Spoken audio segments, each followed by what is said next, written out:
Hello and welcome to this episode of Mind Your Business. It's a podcast that we've created to talk to a lot of local business owners and entrepreneurs, just a little bit about their journey, some of the trials and tribulations of running a business. And without the team behind the scenes, which is Media Marketing Solutions, none of this would be able to happen. So please do subscribe and like this at the end. Today, we are joined by a very special guest, Kev Orkian. Kev, please introduce yourself to the audience. Absolutely. Hello, everyone. I'm Kev Orkian. I'm a performer, an entrepreneur, concert pianist, stand-up comedian, and basically an all-round entertainment media guru. Sorry, I don't think I call myself a guru, actually, but someone who just loves the entertainment industry so much that I do anything and everything that is about bringing live entertainment to the masses and affordably. Excellent. So, well, welcome to the show. Thanks for joining us today. So I usually start off by asking people about their business and sort of how it got started. But with yourself, Kev, there's like multiple businesses. Correct. So if you want to just sort of maybe go take us back in time and bring us sort of like through that journey that you've experienced and some of the businesses that you've sort of had and set up along the way, that'd be great. Absolutely. So I started my career straight out of Barnet College, actually, where I was studying for 2 years on a performing arts BTEC. And I left there, went to university. Didn't make it in university. I did 6 weeks and I thought, I'm not doing this anymore. And I just literally threw myself into the West End. I did a few auditions, ended up doing an audition to play the lead in Me and My Girl. And very, very flukily, I managed to get the lead role, took over from Brian Connolly, and then my career took off from there. And I did about 10 years in the West End, Fame, Boogie Nights, Happy Days, Grease, Buddy Holly, did all the big musicals, rock and roll musicals. And then I decided I just wanted to be on my own. I wanted to be on stage, kind of performing to an audience and taking more of the accolade myself to see if I was able to do it, to prove myself I could do it. And I did. I started doing stand-up comedy. And from about 2003, I started doing stand-up and supporting big names, really big names like Bradley Walsh, Bobby Davro, Jim Davidson, Grumbleweeds, Cannonball, some of the names that probably the young generation don't know anymore. And I toured with them for a good another 10 years, I think. Yeah. And that was great fun. But then what happens is you still want to do more, and I wanted to do more. So I set up an agency because I couldn't find the right agent for myself. So I thought, if I can't find it, there must be other people that are struggling as well. Yeah. So I set up a company called Howlin' Entertainment. And from that, I set up a comedy club kind of aspect to it, which basically we put on stand-up comedians in and around the UK doing stand-up comedy shows. And it worked, it was great. But I wanted to do more with it. I wanted to kind of control some of the aspect of stand-up and comedy that's going out there, because a lot of it was great, but a lot of it was not great. Yeah. So I wanted to kind of help the next generation of stand-up comedians. But while I was doing that, I then ended up about 7 years later purchasing the very, very wonderful brand Jongleurs, yeah. Which I'd worked for many years. And then I ended up saying, no, I think I could do this. So I took it on. I bought the business. Then I started producing comedy shows around the UK and then internationally, and that's going quite well. And then I bought a second comedy brand, which had been going for 36 years, called Comedy Bunker, because I wanted to do exclusive comedy in golf clubs. Then I produced and actually set up a pantomime company, having done many pantos myself, because I wanted to give back to all children the opportunity to see a pantomime, which is usually their first experience of theatre, but at a affordable cost rather than the ridiculous cost, which people are now talking about, yep. Ridiculous costs that you have to pay to go and see a show in London. Yeah. So everything I've ever done is about the good of live entertainment, the good of society coming to support that entertainment business. And since then, that's how it's gone. And now finally, I've set up 2 big establishments, Hertfordshire Studios, which has a studio space and a live space. And we produce shows. We bring in film companies. We have a big filming area with green screens and this and that, and whatever. And we just do whatever we can to promote live entertainment and to promote good quality entertainment. Fantastic. Wow, what a journey so far. So far. Yeah, I love that. So I think you mentioned at least 4 or 5 different companies. Yeah. Here. So Based on that, I mean, we often hear people when we have entrepreneurs and people that own multiple businesses talk about some of the highs of running businesses and the success stories and the wins. But what I always like to do is sort of peel back behind that sort of veneered layer, if you like, and find out some of the, say, challenges that you've experienced within those businesses. Right. So is there anything that's jumping out at you, Kev, that you can think of that, you know, pick any one of those businesses where you had a challenge, but it ended with, you know, the triumph at the end of it?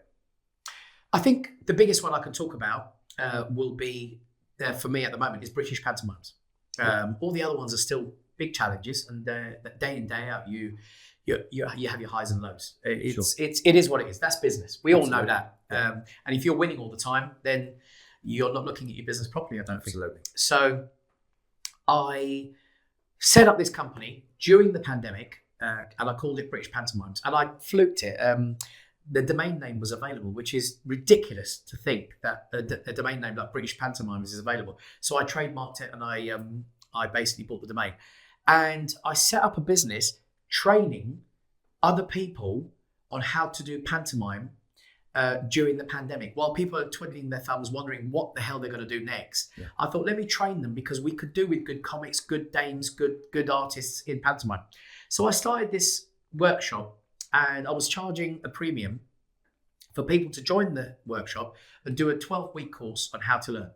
And I did it the first year during the pandemic. I think it was 2020. Yeah. And we had a massive success rate, massive, because literally that entire cast went into pantomime, not just online, but, you know, into British pantomime. I think we scored about 86%. So I thought, oh, this is something good. I'll do it again. So I did it the following year, and we had about 25 performers. And Warwick Davis, the actor, he came on board and said, I love what you're doing. I want to be the face of this. And I went, oh, thank you. Yeah. So we developed it again, and we did the courses again, and it was fantastic. It went viral. What's her name? Claire Sweeney joined us. Julian Clary joined us. Quite a few big stars joined us and said, look, we want to support this. So we did that, but I wasn't making money. So I'm literally trialing it back and forth like this. I'm earning a bit of money, but it's going back into this. It's going back into that. So there's no pocket money. I'm not putting bread on the table. It was quite hard. And then the third year, through the reputation of the business, I was literally I took a call, and the call said, look, Kev, this is blah, blah, blah. And I'll put you forward to a friend of mine called Michael, and he wants to talk to you about bringing pantomimes to the seas. Yeah. And I went, okay. And I had a conversation, and we literally went from 0 to hero overnight, because P&O literally took the pantomime on all 7 ships for 6 weeks, on each ship, with a cast of 4 on each ship. And we ended up turning a business that was basically turning over something like 15 to 20 grand. And we turned it over, and we started looking at big money, 6-figure sum business. And I was like, how did that happen? Because I hadn't really put a lot of effort into that part of the business.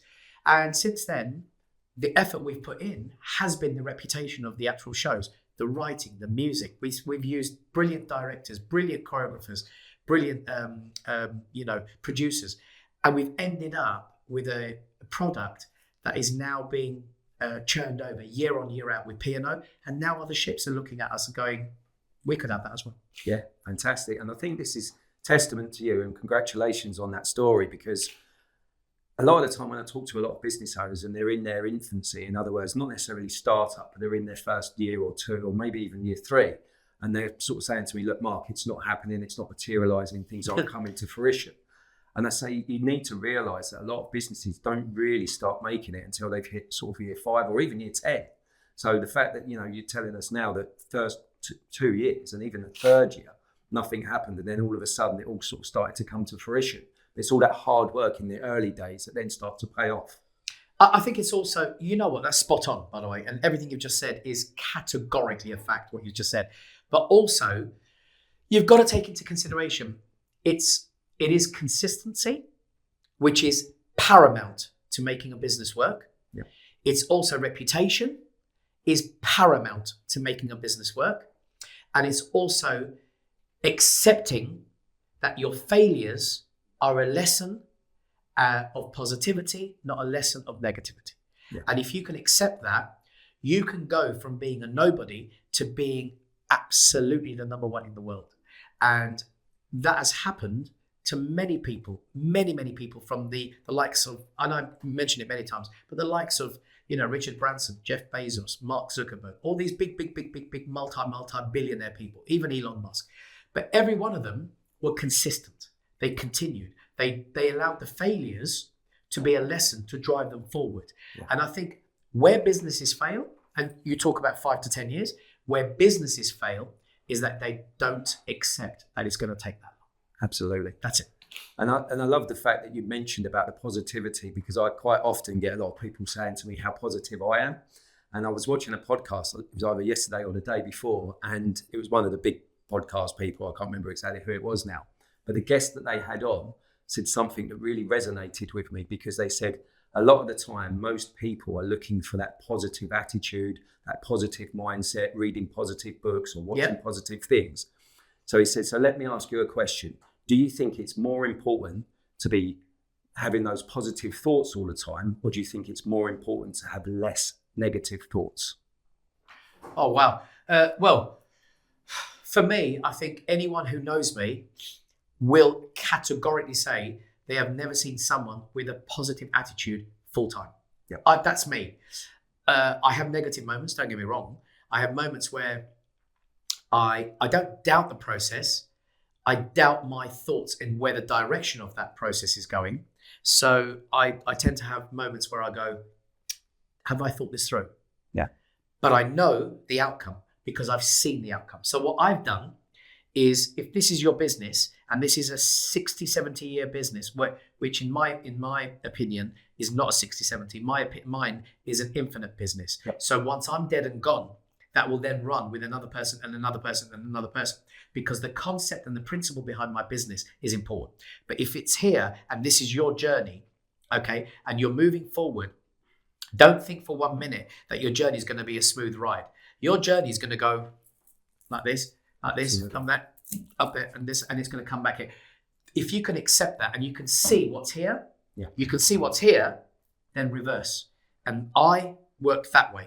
So I reverse from the biggest goal to where the problems are going to lie. Yeah. And by doing that, you accept the problems and the negative outcomes as a learning curve, rather than this is not working, I'm going to shut this business down. Because every business will work. Every single business will work if you put the right and the right implementations in, but the right mindset behind why you're doing it and where you're taking it. I think it will always work. Yes, and that's key, and that's fundamentally Absolutely. key. And I love the analogy there of mapping it out and looking at what the end goal is and having that vision, more of a legacy rather than a 50, 60, 70 year plan. It is that legacy that you're creating and someone else. We need it. Well, absolutely. Well, my career is all about entertainment. We need it, otherwise we're all going to be miserable. Well, exactly. So that's where I'm going. Love that. Right, we're going to move on to a bit of a quick fire round now, Kev. Go for it. So the first one I'm going to ask you is, what's the best piece of advice that you've ever received? Accept everything for what it is, and don't accept everything for what it is. That was an advice I got from a fellow performer in the West End. Accept everything for what it is and just keep moving forward. Okay? Because when you start thinking it's a personal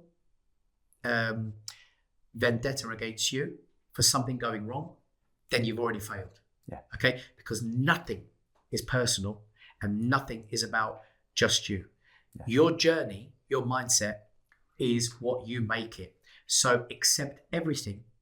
Okay? And when you do, those walls lower down and they become nothing when you realize that it's not about you, it's about what you're doing for your journey that allows you to move forward all the time. So there's different concepts of that, but that was one of the best advices I got from a fellow performer. And then the other one was from my mother, who said to me, and it's been a miracle for me over the years, miracle. She said, silence is the best answer to your enemy. And I didn't know what that meant, I'll be honest with you. And years I've been working, and the criticisms from fellow people that work with me, whether they're staff, whether they're freelancers, whether they're friends, when they give you their advice or they give you their criticisms, your silence will actually be the answer to what they want to hear.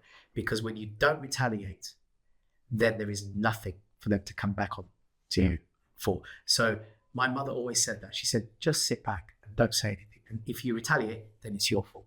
And she was absolutely right. And many things have disappeared because I've never, ever given it fuel. Yeah, very wise words. Yeah. Love that. I often say, what's the best book or one book that you recommend? You can pick more than one if you like. No, one book. First book I ever read, believe it or not. And I'm terrible because I'm not only dyslexic, but I just didn't like reading books. Didn't read them. And then I just picked up this book. Someone said to me, you need to read this. This is going to change your life. And it did. Napoleon Hill, Think and Grow Rich. Love that book. Love it. Read it 6 times. Yeah. And the first time I read it, I just, you know what happened? You know the moment that Keanu Reeves wakes up from that liquid and everything pops from his head back and this in his arms. Yep. That's how I felt when I read that book. I just popped and I went, I've woken up. What the hell's this? What's just happened? Yeah. Why did I not think that way in the first place? Why didn't I not think that actually what I think about, I become? Why did I not think about believe, achieve, conceive, believe, achieve? Conceive it, believe it, achieve it. And I was like, oh my goodness.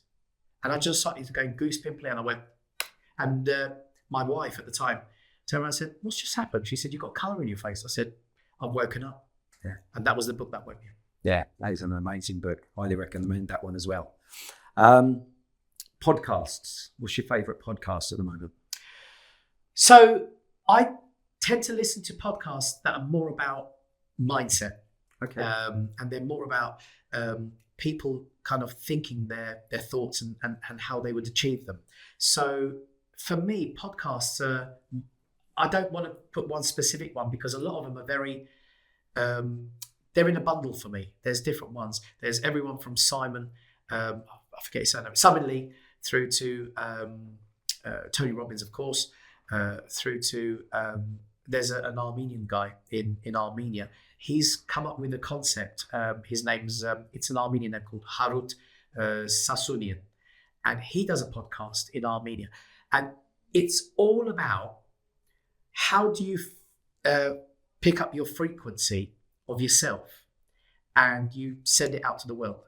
Yeah. And I've used this concept a few times and it is actually shocking what happens when you do that. It's shocking to the point where I thought I'd try it as a joke.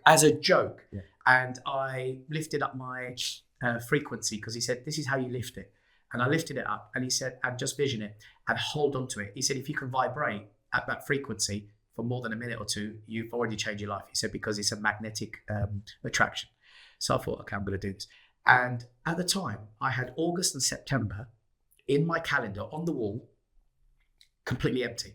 So I just closed my eyes, lifted up my vibration and my frequency, and I just imagined all these red dots in August and September that were corporate and gigs and things that I would do, and I would earn money from it.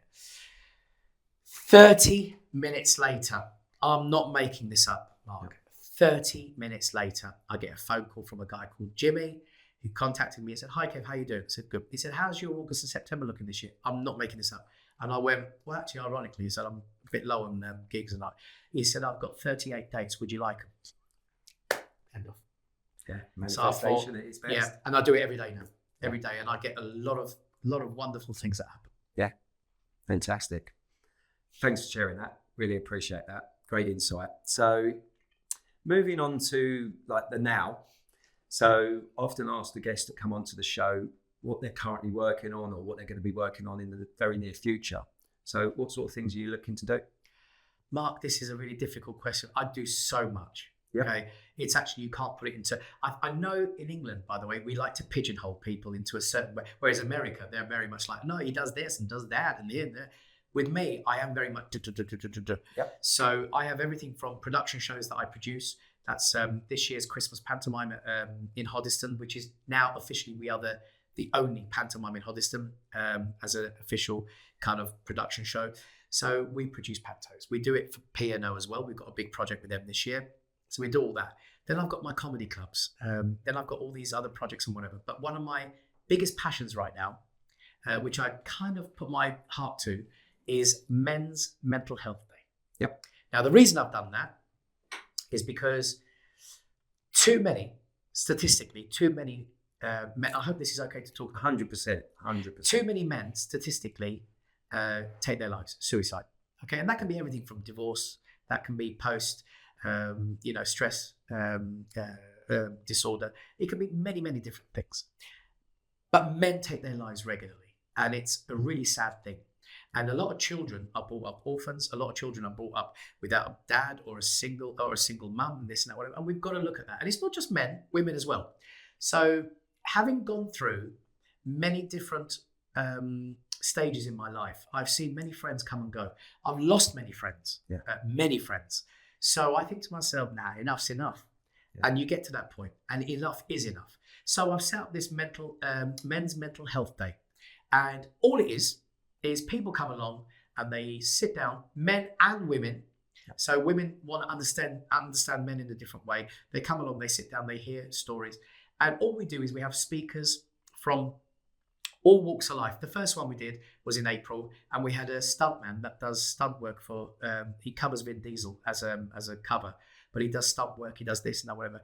And he was in a really bad place over Christmas. So he wanted to take his life, he wanted to do this, but through my friendship, through other people's friendship, he managed to bring himself around and his own mindset. Yeah. We only were there as friends. He did it himself massively, and he brought himself around to being in a place now where he's now supporting other people. And over a period of 4 or 5 months, I mean, this guy had guns in his house that he does clay pigeon shooting and all that. Yeah. And the police removed it because they were worried he was going to take his life. Yeah. So you know what? We've got to talk up. We've got to speak up. So I went, all right, Men's Mental Health Day. The council got involved and went, we'll give you money, this involved, that involved. So now, on a monthly basis, one of my favourite projects is we do a Men's Mental Health Day. The next one's on May the 12th. And we just say to people, come, it's free. The bar's open, have a drink, sit down, talk, listen to each other, get up on stage like you and me are doing here, and let's have a chat. Let's talk about what is it that you think your life's not worthy enough to get up and do something amazing with it while you're still here. Yeah. And that's what I'm trying to promote at the moment, I think. And now we're opening up to kids. It turns out kids are even worse. I didn't realise. Yeah. The fact that you and I went to school and the biggest bully you got was in the class who went around like ripping up your book or something like that. In school, it's cyber. It's like full on. Absolutely. And kids are taking their lives without even telling their parents that they had a problem. Yeah. So we've got to stop it. Yeah, so that's one of my big projects that I want to do. Yeah, I love that. And just give it a mention again as to when that next one is. Oh, May the 12th. It's at the Hertfordshire Studios. If you go to hertfordshire.studios.com, you will see the poster, May the 12th, Men's Mental Health Day. But it's we're opening up to kids as well. But it's all about come along and bring anyone that you think needs help. Yeah, love that. Love that. Okay, so we're going to wrap up now. And I'm sure that a lot of the audience, the viewers, the listeners are going to want to find out a lot more about you and the businesses that you're running. So what's the best way for them to find out and to get to speak to you directly? If they want to speak to me directly, the best way to do that is to go through to the hertfordshire.studios.com website. All our details are on there. Office numbers are on there. All they have to do is pick up the phone, call it, and just say, can I speak to Kev? That's it. And I'm always on the other end of the call. If I'm not touring around the world. Of course. So if I'm not in LA or in Armenia doing a documentary or whatever, but I'm always available, and you can even come to the studios. So if you come to the studios, you can just knock on the door. It's open to everyone, 24 hours. Well, it's not 24 hours actually, but 9 to 5 every single day. But 7 days a week we open it, and we have so many things going on there. Free concerts on a Friday. Tuesdays we have a Stitch and Bitch, and which is a group of older ladies that do a lot of sewing and everything. And then we have bingo. We have this up. Just come. It's all about a community. It is, isn't it? That's why we do it. Yeah, 100%. Okay, and any other websites that you'd like to promote? Well, the other websites are the comedy club websites, which is really important. So BritishPantomimes.com is the pantomime company. So you can't mistake that name, BritishPantomimes.com. Then we've got Jonglers.com. and comedybunker.com. So jongleurs.com is comedy clubs in and around Hertfordshire, Essex, Kent, Bedfordshire, and so forth, in London. But Comedy Bunker is only in Uxbridge. So it's an Uxbridge golf club, and we do a Comedy Bunker there. Great comedians, great night of entertainment, and we've got some great comics coming now. Great people coming along, being funny, and guaranteed comedy every night.